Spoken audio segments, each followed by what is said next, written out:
আজকের পড়া রোমান সাম্রাজ্য বনাম পোপতন্ত্র, নবম শ্রেণী। মনে রাখো, মধ্যযুগের সময়টা ছিল আনুমানিক 500 খ্রিস্টাব্দ থেকে 1500 খ্রিস্টাব্দ পর্যন্ত। এটা মনে রাখতে হবে, এই সময়টাই হয়েছিল। রোমান সাম্রাজ্য হচ্ছে, ধরে নাও এটা রোমান সাম্রাজ্য। এর প্রধান দুইজন ছিল, একটা রোমান সম্রাট, এক পাশে ছিল পোপ। তাহলে রোমান সম্রাট কে ছিল?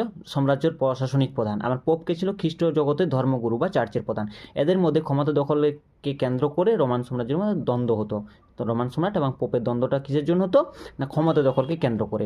আবার সম্রাট পদ লাভ করতে গেলে কিন্তু পোপের অনুমোদন নিতে হতো। কেন নিতে হতো? না, মধ্যযুগের সমাজ ব্যবস্থাটাই ছিল কুসংস্কারাচ্ছন্ন সমাজ। সেখানকার মানুষ ধর্ম অনুসরণ করতো, ধর্মকে অনুসরণ করতো, অন্ধ অনুকরণ করতো। পোপ যা বলতো তা মেনে নিতে হতো। তাই পোপ একবার অনুমোদন যদি কোনো সম্রাটকে দিয়ে দেয়, সেই সম্রাটের কথা মানতে সাধারণ জনগণ বাধ্য। প্রথম পবিত্র রোমান সম্রাটের পদ লাভ করেছিলেন ফ্রাঙ্ক বংশীয় রাজা শার্লামেন 800 খ্রিস্টাব্দে। তারপর কী হয়েছিল? না, ফ্রাঙ্ক বংশীয় রাজা তৃতীয় হেনরির আমলে সর্বপ্রথম রোম সম্রাট এবং পোপের মধ্যে দ্বন্দ্ব শুরু হয়েছিল। এই দ্বন্দ্বে কিন্তু তৃতীয় হেনরি জয়লাভ করেছিলেন এবং প্রশাসনিক এবং সামরিক পরীক্ষা পরিষদের ক্ষেত্রে তার মর্যাদা বৃদ্ধি পেয়েছিল।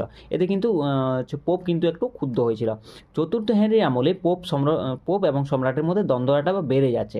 আবার দেখো, পোপ সপ্তম গ্রেগরি পোপতন্ত্রকে রাষ্ট্রীয় শক্তির উপরে রাখার চেষ্টা করেছিলেন। সম্রাটের অধিকার নাৎসাৎ করে দেন তিনি। একবারে সম্রাটের অধিকারটাকে তুলে দিতে চেয়েছিলেন। সম্রাটের অনুকরণে একটি মন্ত্রণা পরিষদ গঠন করেছিলেন তিনি।